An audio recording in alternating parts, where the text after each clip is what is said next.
नमस्कार मित्रांनो, राम राम. आम्हाला करायचं आहे कुक्कुटपालन. त्यासाठी आम्ही झाडाच्या कडून असं कंपाऊंडर वगैरे करून घेणार आहे. त्यासाठी आम्ही माप वगैरे काढलं, डाम वगैरे रवून घेतलं, नंतर जाळी वगैरे मारून घेतली. मारून घेतल्यानंतर 2 कप्पे केले, एक त्या साईडला आणि एक ह्या साईडला, कारण इकडं पिल्ली वगैरे बसतील शेळ्यांचे, कोंबड्यांचे, आणि पलीकडल्या बाजूला शेळ्या वगैरे.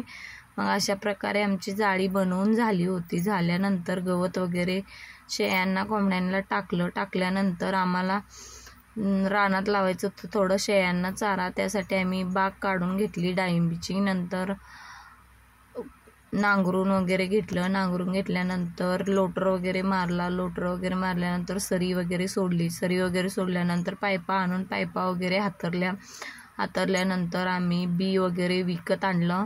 देशी शिवरीचं बी, तुत्तीचं बी, हाती घासाचं वगैरे असं दसरथ घास हे लावून घेतलं. लावून घेतल्यानंतर थोडंसं ज्वारी वगैरे विस्कटली त्याच्यामध्ये. विस्कटल्यानंतर पाणी वगैरे पाजून घेतलं.